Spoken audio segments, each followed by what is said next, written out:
जय हिंद बच्चों, welcome to my YouTube channel.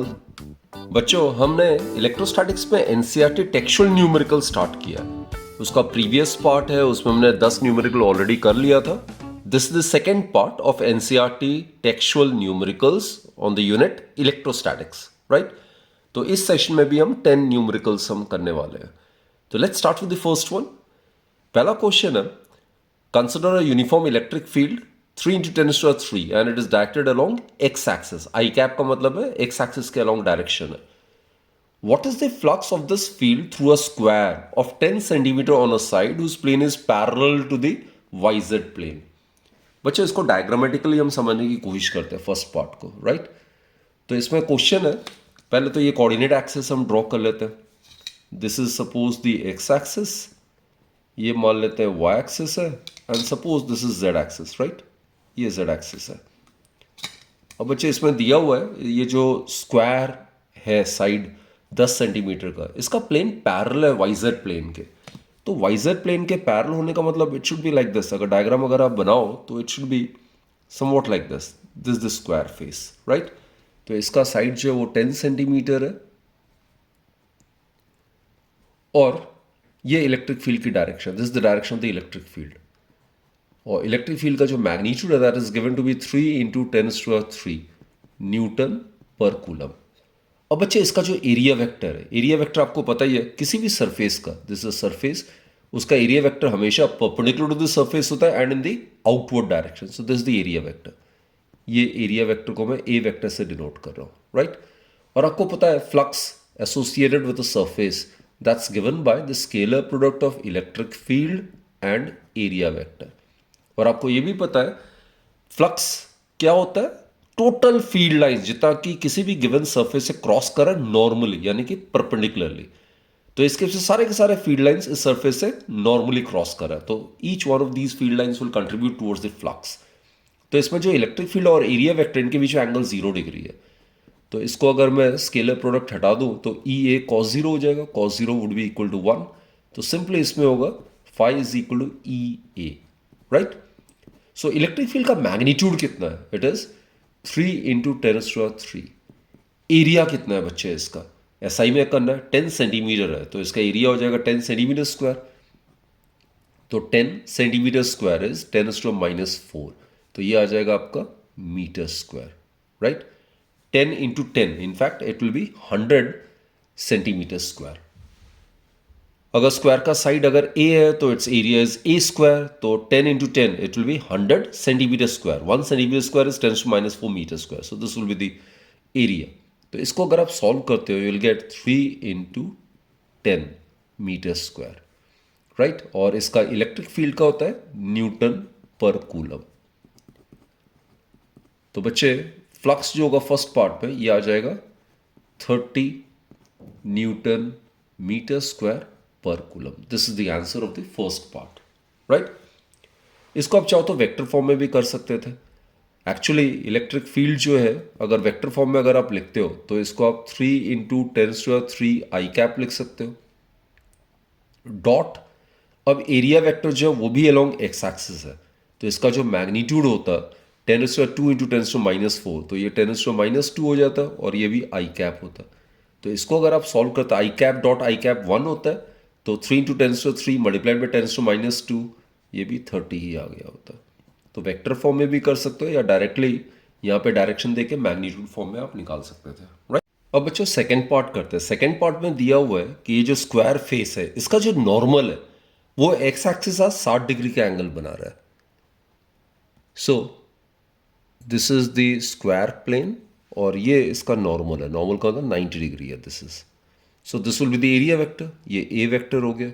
और इलेक्ट्रिक फील्ड की डायरेक्शन जो है वो अलोंग आई कैप यानी कि अलोंग एक्स डायरेक्शन है, तो ये इलेक्ट्रिक फील्ड की डायरेक्शन है, this is the direction of the electric field. तो बच्चों दोनों में फर्क ये है कि इस केस में इलेक्ट्रिक फील्ड और एरिया वेक्टर के बीच में एंगल 0 डिग्री था, यहाँ पे इलेक्ट्रिक फील्ड और एरिया वेक्टर के बीच में एंगल इज 60 डिग्री। तो ऑब्वियसली यहाँ पे फ्लक्स जो हो जाएगा it would be equal to E dot A होता है, तो ई का मैग्नीट्यूड ए का magnitude cosine of the angle between these two, तो यहाँ पे 60 डिग्री आ जाएगा। So it would be equal to E A cos 60 is half. तो जो भी पहले फ्लक्स का वैल्यू आया था ई ए वो ऑलरेडी हमने कैलकुलेट कर लिया, तो उसका हाफ हो जाएगा. So in the second case the value of the flux through this square face would be equal to 15, जो प्रीवियस वैल्यू है उसका हाफ हो जाएगा, cos 60 है, 15 न्यूटन मीटर स्क्वायर पर coulomb. So this will be the answer of this second part. अब बच्चों next question करते हैं. What is the net flux of the uniform electric field in the previous question? मतलब यही electric field हमने imagine करना है, 3 × 10⁻³ डायरेक्टेड अलोंग x डायरेक्शन. और ये कितना फ्लक्स एसोसिएट होगा with a cube of side 20 centimetre oriented so that its faces are parallel to the coordinate planes. ये जो कोऑर्डिनेट प्लेन्स है इसके पैरेलल है, इसके जो फेसेस है. तो this will be the cube, right. और ये क्यूब का जो साइड है that is given to be 20 centimetre.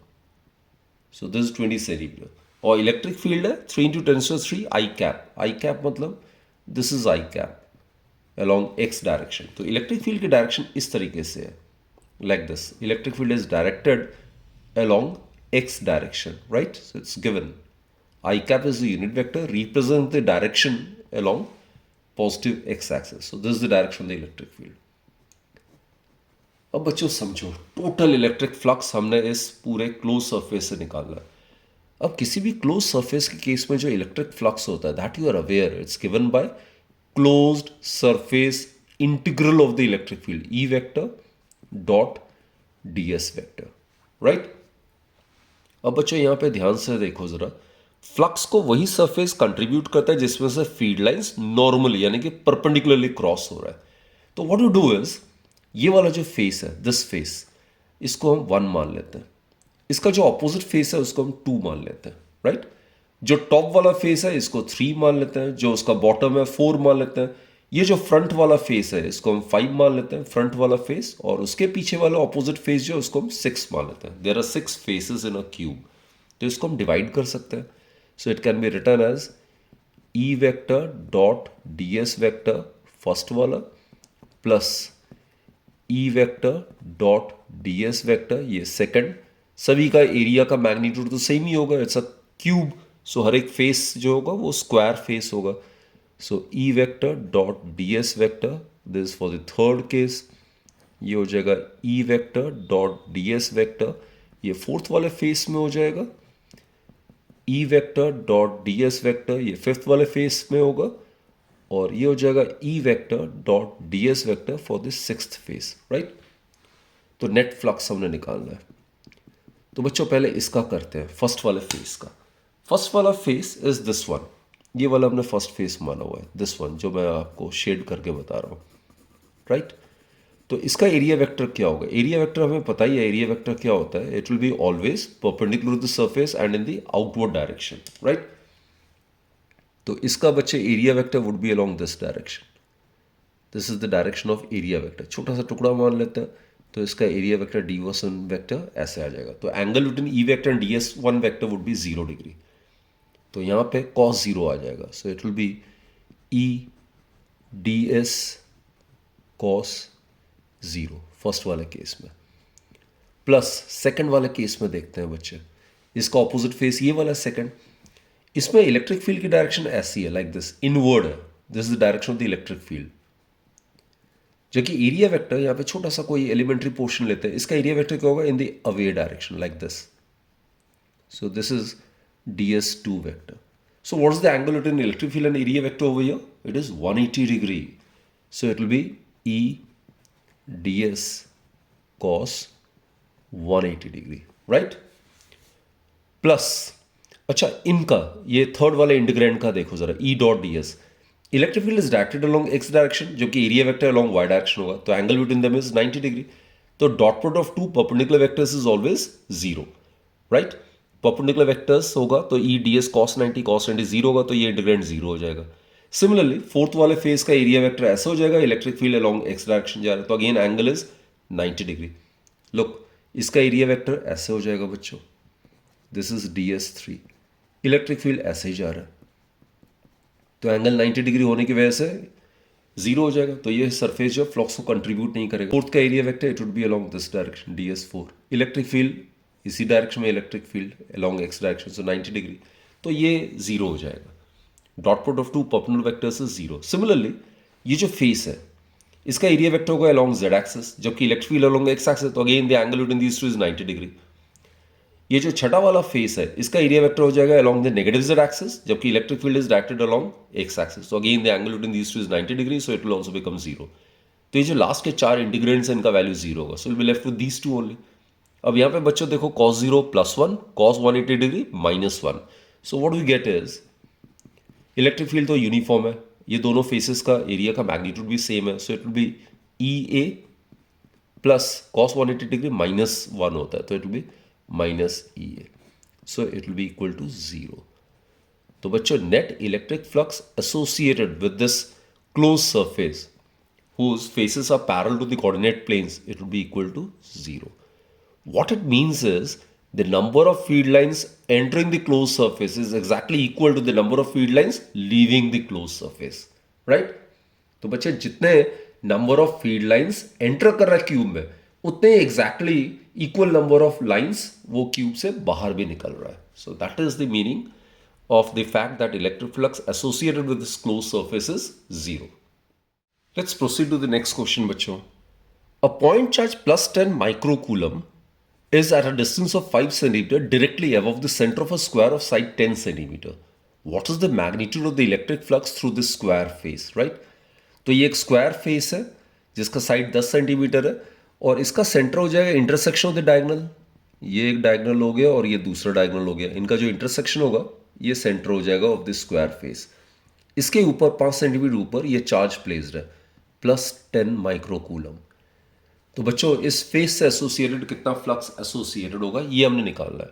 तो इसके लिए व्हाट टू डू इज, अब बच्चा देखो फॉर एनी क्लोज सरफेस के लिए गॉसियन थ्योरम जो है वो एप्लीकेबल है for any close surface. Actually किसी भी क्लोज सरफेस के लिए जो फ्लक्स होता है as you are aware it's given by 1/ε times net charge enclosed, right?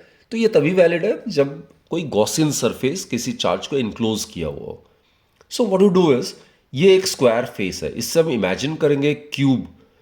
तो क्यूब जो है ऐसे 6 स्क्वायर फेसेस से बना हुआ होगा। So if you consider that imaginary cube that will contain charge cube. तो बच्चों इस डायग्राम को रेफर करो जरा, ये एक सिंगल स्क्वायर फेस है, इससे मैंने पूरा क्यूब को मैंने कंस्ट्रक्ट कर लिया, right? It's a cube of 10 centimetre side containing 6 square faces, right? और ये जो चार्ज है ये रहा, ये सेंटर ऑफ द क्यूब में हो गया, क्यूब के अंदर है ये। तो ये जो क्यूब है it is enclosing net charge cube, तो this will act as a Gaussian surface. तो यहाँ पे हम गॉस थ्योरम को अप्लाई कर सकते हैं और गॉस थ्योरम कहता है कि किसी भी क्लोज सरफेस से एसोसिएट जो इलेक्ट्रिक फ्लक्स है that is given by 1/ε times the net charge enclosed. तो पूरे क्यूब से एसोसिएटेड जो फ्लक्स होगा that will be given by Q/ε। तो बच्चे हमें चाहिए क्वेश्चन के हिसाब से electric flux through the square face. Now cube is made up of 6 square faces, so the flux associated with a square face, एक सिंगल स्क्वायर फेस से associated जो फ्लक्स होगा it will B naturally 1/6 times the total flux associated with the cube, isn't it? ये cube किससे बना है? ऐसे 6 square faces से, राइट? तो जो फ्लक्स एसोसिएटेड होगा with a single square face it would be equal to naturally 1/6 times the flux associated with the entire cube, so it will be 1/6 Q/ε। तो बच्चे चार्ज का वैल्यू कितना है? 10 microcoulomb. Micro मतलब 10⁻⁻⁶ divided by 6। Epsilon का value कितना है? It is, you are aware, it is 8.854 into 10⁻⁻12।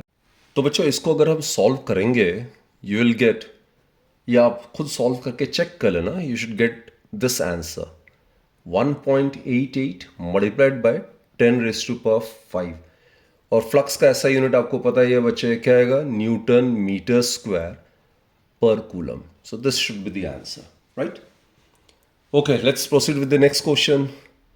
A point charge of 2 microcoulomb is at the center of a cubic Gaussian surface 9 centimeter on edge.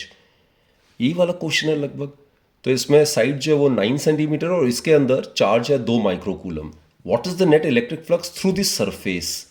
तो बच्चे this is the question. Charge है 2 microcoulomb and it is at the centre of this cubical Gaussian surface of side 9 centimetre. चाहे ये charge कहीं पे भी placed हो, interior में अंदर कहीं पे भी प्लेस्ड हो, तो टोटल फ्लक्स जो एसोसिएट होगा, it will be given by 1 by epsilon times net charge enclosed, right? So it will be equal to, charge कितना है 2 माइक्रोकूलम, 2 इंटू 10⁻⁶, एप्सिलॉन का वैल्यू होता है 8.854 इंटू 10⁻⁻12। तो इसको बच्चों अगर आप सॉल्व करोगे, what we get is it will be about 2.26। Order को ज़रा सॉल्व करना, इट विल बी 10⁵ और एसआई यूनिट होता है न्यूटन मीटर स्क्वायर पर कूलम। इलेक्ट्रिक फील्ड का न्यूटन पर कूलम, एरिया का metre square, so SI unit of flux would be newton metre square पर coulomb. So this will be the answer. अब बच्चों इसके कुछ स्पेशल केसेस भी कर लेते हैं। मान लेते हैं ये जो चार्ज क्यू है, it is placed at the centre of one of the face of this cube, right? तो कितना फ्लक्स एसोसिएट होगा इस क्यूब से? तो बच्चे ये जो चार्ज है ये इनक्लोज तो है नहीं, इस क्यूब के अंदर नहीं है, बल्कि क्यूब के एक स्क्वायर फेस है, उसके सेंटर में प्लेस रही है। तो हमने निकालना है flux associate with a single cube, with this cube, वो कितना होगा? तो इसमें तो हम डायरेक्टली गॉस थ्योरम अप्लाई नहीं कर सकते, हमें कोई ऐसा गॉसियन सरफेस चाहिए जो कि इस नेट चार्ज को, क्यू को इनक्लोज करता हो। So what we do is, by geometrical construction हम क्या करेंगे, एक बच्चे इसी से एक और आइडेंटिकल क्यूब इसके साइड में हम बना देंगे ताकि ये क्यूबॉइड बन जाए, right? So we'll consider this to be a cuboid, same like this. ये डॉटेड डॉटेड टाइप मतलब ये हम इमेजिनरी कंसिडर कर रहे हैं। तो एक और आइडेंटिकल क्यूब मैंने इसके साथ कनेक्ट कर दिया side to side, so it will become a cuboid like this. So this cuboid is now made up of these two cubes, right? तो बच्चे इस क्यूबॉइड ने नेट चार्ज क्यू इनक्लोज किया हुआ है, तो टोटल फ्लक्स जो एसोसिएटेड होगा पूरे क्यूबॉइड से, which is made up of these two cubes, as पर Gaussian theorem it would be equal to 1 by epsilon times net charge enclosed, right? तो ये पूरा का पूरा क्यूबॉइड जो गॉसियन सरफेस है उसने नेट चार्ज क्यू को इनक्लोज किया हुआ है, तो नेट फ्लक्स हो जाएगा Q by epsilon as per Gauss theorem. तो flux associate with a single cube वो कितना हो जाएगा? This cuboid is made up of two identical cubes. So the flux associated with one cube, it would be equal to half of the flux associated with the cuboid. So basically it would be equal to 1 by 2 q by epsilon, right? So this is how the flux associated with this cuboid can be easily determined when the charge is assumed to be placed or located at the center of any one of its square face. So this is the first case, this is the second case. Now बच्चों third case में हम मान लेते हैं charge Q जो है it is placed at one of the corner or the vertex of a cube. So we are supposed to find out the flux associated with this cube. तो again बच्चों Gauss theorem को apply करने के लिए this charge Q needs to be enclosed by some surface, isn't it? तो ये एक single cube है, तो इमेजिन करेंगे हम कि ऐसे 8 आइडेंटिकल क्यूब से एक बड़ा सा क्यूब बन जाएगा। तो we can imagine this charge Q to be placed at the centre of that large cube. तो बच्चे जो फ्लक्स एसोसिएटेड होगा विद द लार्ज क्यूब, और इस लार्ज क्यूब के बिल्कुल सेंटर पे ये चार्ज होगा, right? And this large cube is made up of these small 8 identical cubes. तो लार्ज क्यूब से एसोसिएट जो फ्लक्स होगा, in that case the charge q will be assumed to be placed at the center of this large cube, it would be equal to q by epsilon, जबकि हमें तो चाहिए flux associate with each of the small cube, right? तो ऐसे small 8 identical cube से ही ये large cube बना है, तो flux associate with each cube it would be equal to 1 by 8 times the flux associated with the large cube. So in this case the answer would be the flux associated with each cube, it would be equal to 1 by 8 times q by epsilon. So that's the solution over here. बच्चों इसी situation में when the charge is placed at one of the corner of the cube, then the electric flux associated with each face through one face of the cube, one face of the small cube, right? तो उसमें देखते हैं कितना आएगा flux associated. So it will be equal to, अब बच्चों ये देखो, ये जो चार्ज है it is placed at the corner of the small cube. अब ये जो चार्ज है it is being shared by 8 similar cubes, right. तो एक क्यूब का जो कंट्रीब्यूशन है वो 1/8 हो जाएगा, जैसे यहां पे हमने डिस्कस किया. And the second thing is, अगर एक फेस में है तो एक चार्ज जो है वो 3 फेसेस द्वारा कंट्रीब्यूट कर रहा है, तो एक फेस के लिए कितना हो जाएगा 1/3 times Q by epsilon naught. So the answer would be Q by 24 epsilon naught, right? So बच्चे, point I'm making is, if the charge is placed at the corner of a cube, then the flux associated with each face of the cube, it would be equal to Q by 24 epsilon naught. इसकी वजह क्या है, 8 ऐसे small cubes है, तो the charge at the corner is shared by 8 identical cubes, and एक charge जो है वो 3 फेसेस पे एक्ट कर रहा है, कंट्रीब्यूट कर रहा है. तो एक फेस से एसोसिएटेड जो फ्लक्स होगा that will be equal to 1/3 of Q by epsilon. So it will become Q by 24 epsilon, right.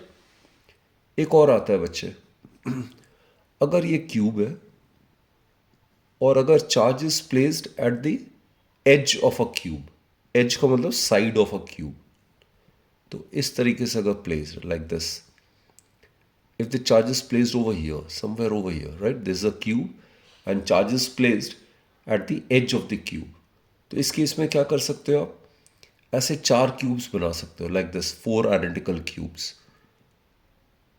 सो वो एक गॉसियन सरफेस हो जाएगा, यहाँ आगे भी 2 बना दो आप ऐसे, सो it will become a large cube. तो ये जो लार्ज क्यूब है it is made up of 4 identical cubes, isn't it like this? So in this case, flux associated with the large cube या large cuboid आप कह सकते हो, it would be equal to Q by epsilon naught.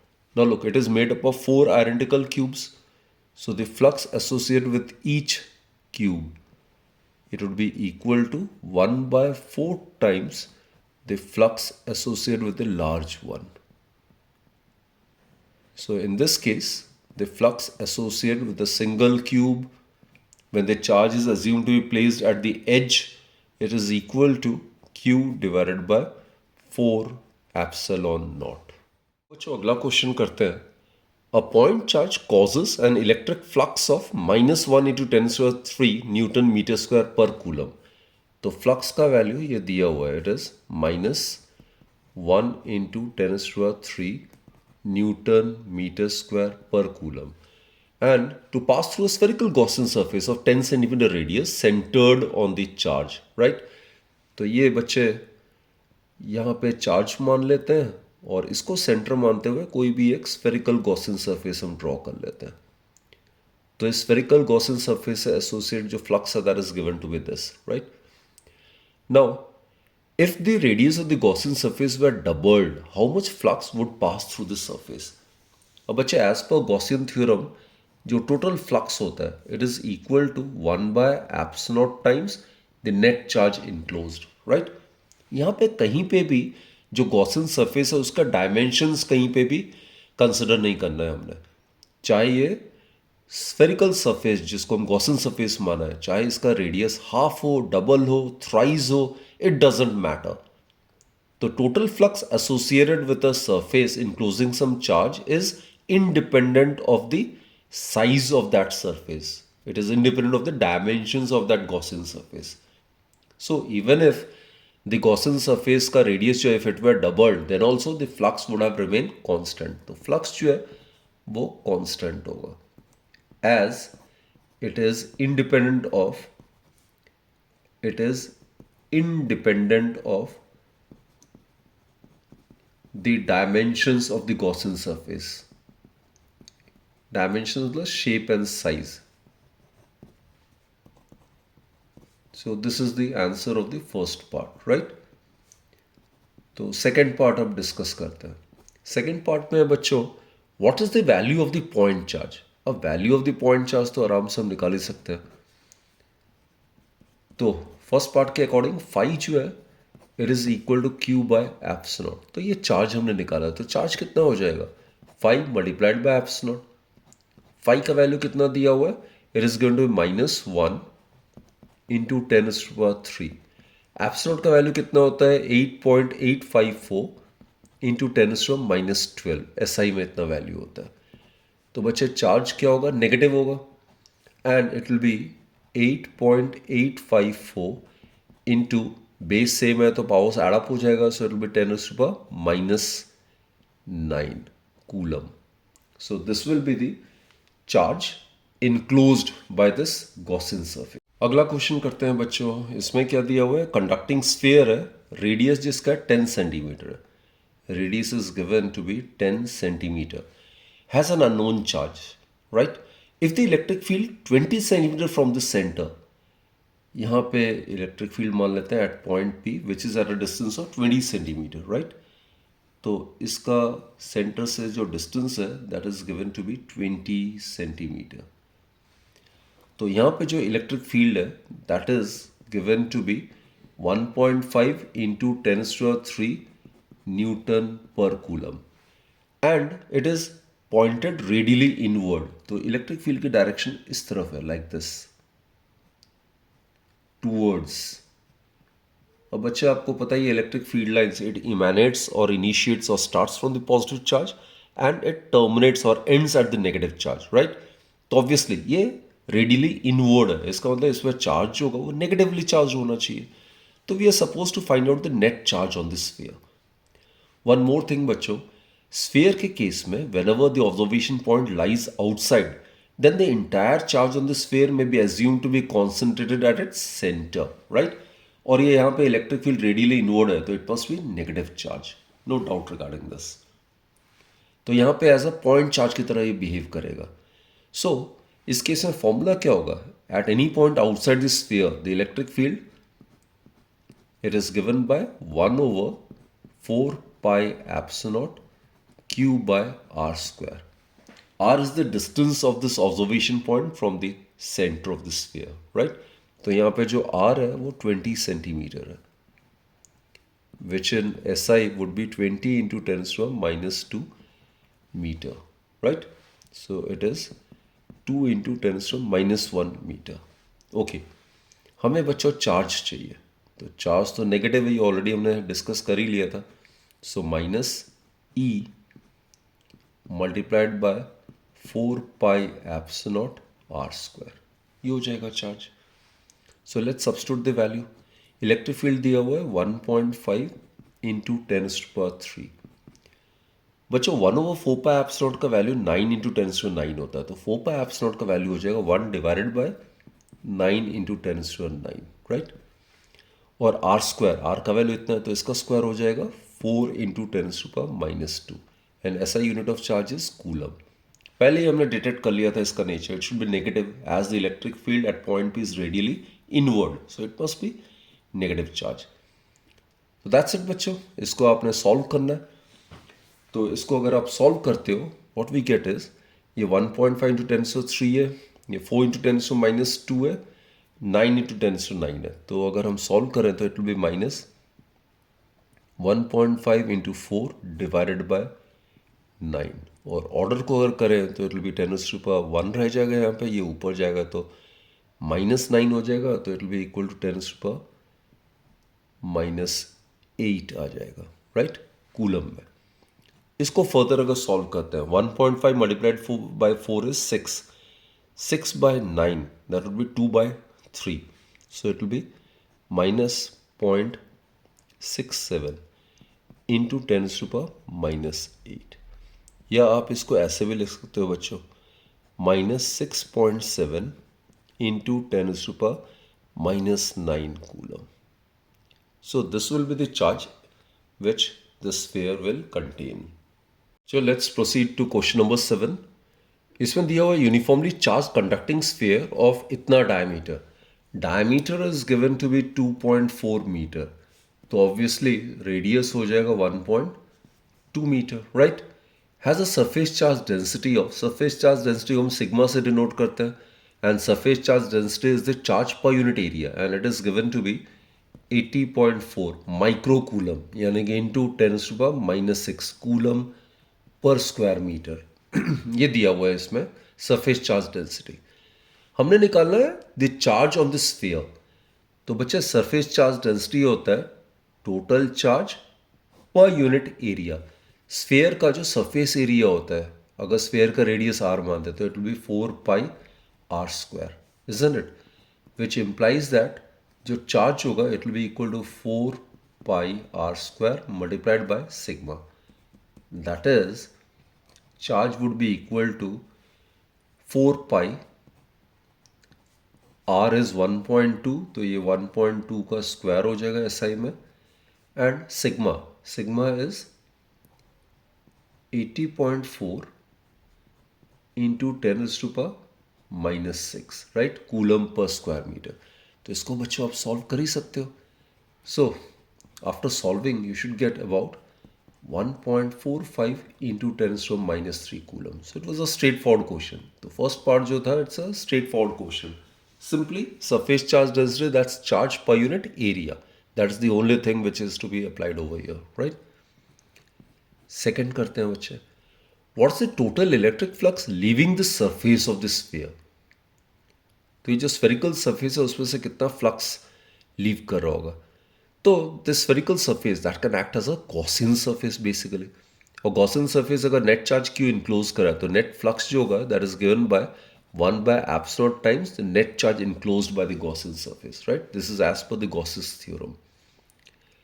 तो हमने flux निकालना है।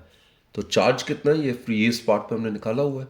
It is 1.45 into 10⁻³ and what about the value of epsilon? It is the absolute permittivity of free space which is 8.854 into 10⁻12।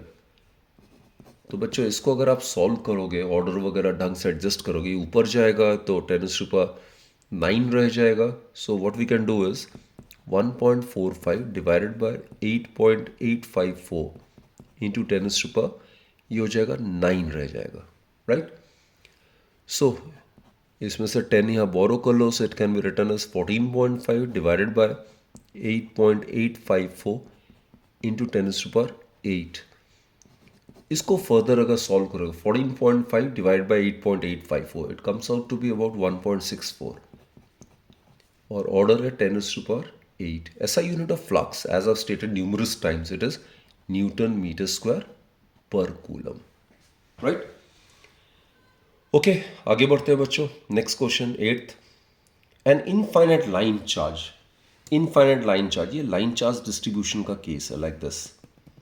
इसमें charge uniformly distributed over a line, right.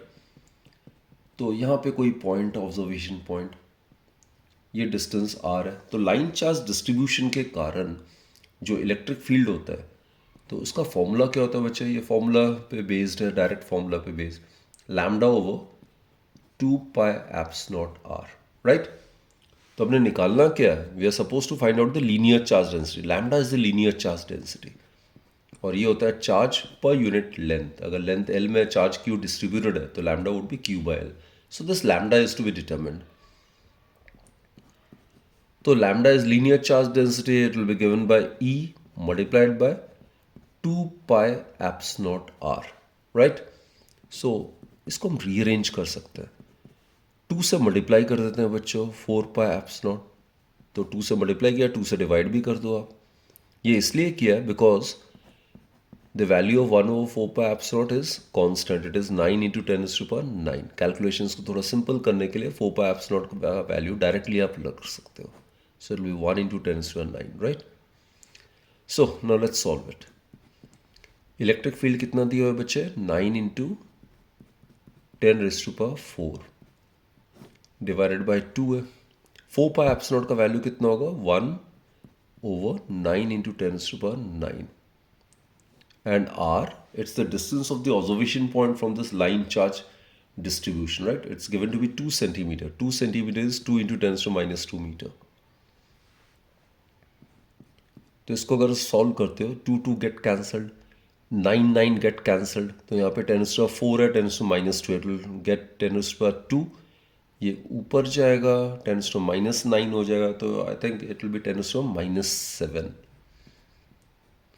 और इसका ऐसा unit क्या होगा बच्चे, charge per unit length, so it will be coulomb per metre. So the linear charge density in the given question is 10⁻⁷ coulomb per metre. बच्चों अगला question करते हैं. ये दो थिन लार्ज मेटलिक प्लेट्स हैं. These two are parallel and close to each other, right? इनके inner faces में surface charge densities है ऑपोजिट साइन के. इसमें पॉजिटिव चार्ज डेंसिटी है, इसमें equal and opposite negative charge density है. और दोनों का जो मैग्नीट्यूड है that is given to be 17 into 10⁻22 coulomb per square meter. This is the surface charge density, which is charge per unit area. हमने निकालना है electric field in the outer region of the first plate. First plate का outer region, ये first region हो गया. Then second part में in the outer region of the second plate, ये रहा इसका आउटर रीजन सेकंड प्लेट का, ये सेकंड रीजन हो गया. And between the plates this will be the third region, right. So पहला पार्ट करते हैं. बच्चों यहाँ पे इस रीजन में हमने ऑलरेडी ये गॉसियन थ्योरम के एप्लीकेशन में पढ़ा हुआ है. The electric field is zero. क्यों जीरो होता है, इसमें कॉन्सेप्ट क्या है ज़रा देखो. कोई भी प्लेट है उसके कारण जो इलेक्ट्रिक फील्ड है वो independent of the distance of the observation point from the plate होता है. And it's given by sigma by 2 epsilon. This is the magnitude of the electric field due to a plane thin sheet of charge, right. अब यहाँ पे कोई point है, यहाँ पे अगर मैं इसको A मान लेता हूँ, इसको B मान लेता हूँ, तो A प्लेट के कारण यहाँ पे इलेक्ट्रिक फील्ड की डायरेक्शन क्या होगी, it will be like this, right. This is EA. इस प्लेट के कारण ये नेगेटिव है, नेगेटिव प्लेट के कारण जो इलेक्ट्रिक फील्ड होगा it will be towards the plate, it will be like this. दोनों की सरफेस चार्ज डेंसिटी सेम है मैग्नीट्यूड, तो इलेक्ट्रिक फील्ड का मैग्नीट्यूड भी सेम ही होगा as it is independent of the distance of the observation point from the plates. So these two electric fields been equal in magnitude and opposite acted, the net electric field will become zero. तो इस reason में electric field क्या होगा, zero होगा. ये जो first region है, right. So in the first region the electric field will be zero. अब सेकेंड पार्ट करते हैं. In the outer region of the second plate, ये सेकेंड प्लेट है, इसका आउटर रीजन ये हो जाएगा. Consider this point.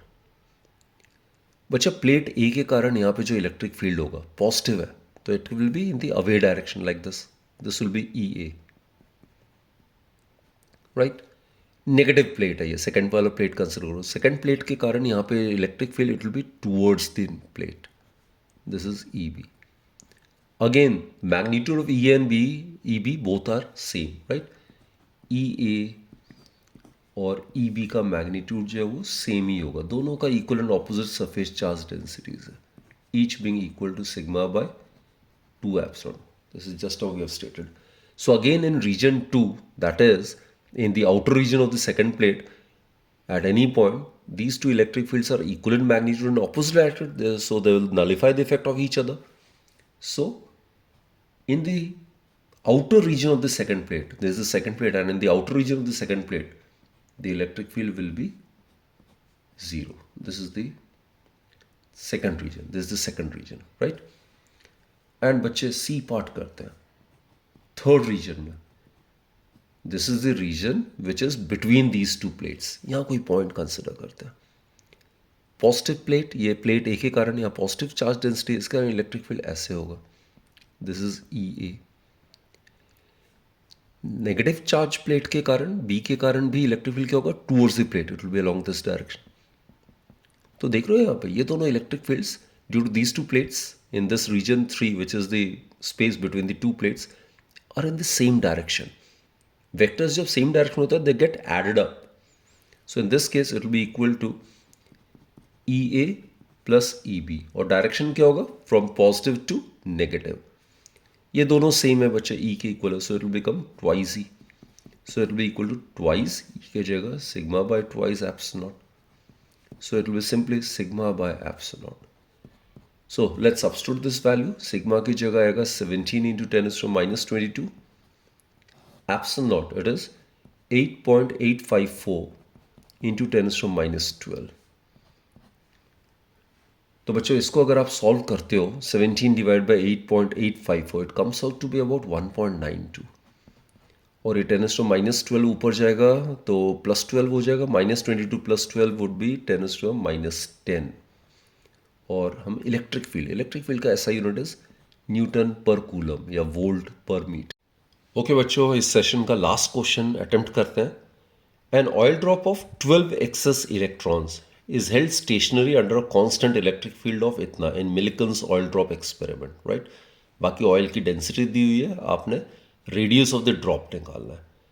सो किसी भी ड्रॉप में अगर एक्सेस इलेक्ट्रॉन्स होगा, so it will act as negatively charge body. So this is suppose the oil drop and it will carry negative charge, मान लेते हैं -Q, ठीक है। It will act as a negative charge body. जिस body में भी excess electrons होगा that will act as negative charge body, while on the other hand जो कोई भी बॉडी अगर जिसमें डेफिशिएंसी ऑफ इलेक्ट्रॉन्स होगा it will act as a positive charge body. In this case, oil drop has 12 excess electrons, so obviously it will act as negatively charged body, right? अब बच्चे इसका wait जो है, इसका मास अगर m है तो वेट कितना होगा W, it will be equal to mg. It will act in the vertically downward direction, that is along the radius towards the center of the earth, right? अब ये इसको it has to be held stationary. तो ये जो electric force है it should experience in the upward direction. तभी ये wait को बैलेंस कर पाएगा। और उसके लिए बच्चों जो इलेक्ट्रिक फील्ड है इसकी डायरेक्शन डाउनवर्ड होनी चाहिए। The direction of the electric field should be vertically downwards, right, like this.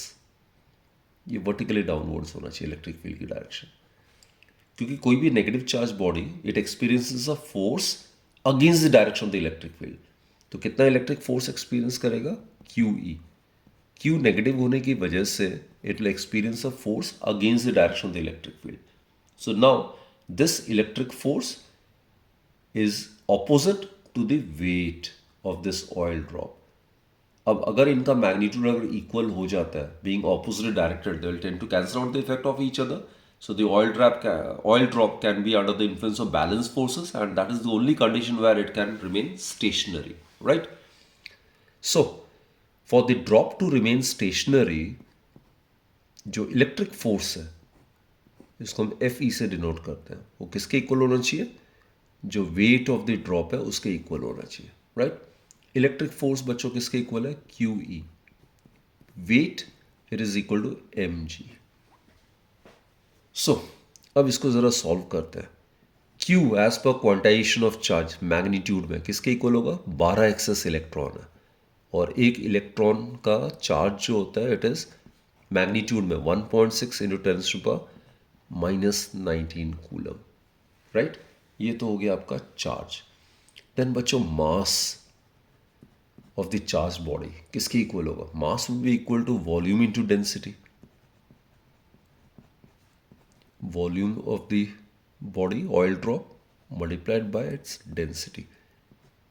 इसका रेडियस अगर r लेते हैं इस ऑयल ड्रॉप का जो कि स्फेरिकल शेप का है, तो क्या हो जाएगा? 4/3 πr³ multiplied by density, right? तो ये सारे वैल्यूज यहाँ हमने सब्स्टिट्यूट करना और फिर रेडियस का एक्सप्रेशन निकालना है। तो QE is equal to m is mass which is volume 4/3 πr³, that's the volume of a sphere, multiplied by density. Mass हो जाएगा volume into density into GB आ जाएगा, राइट?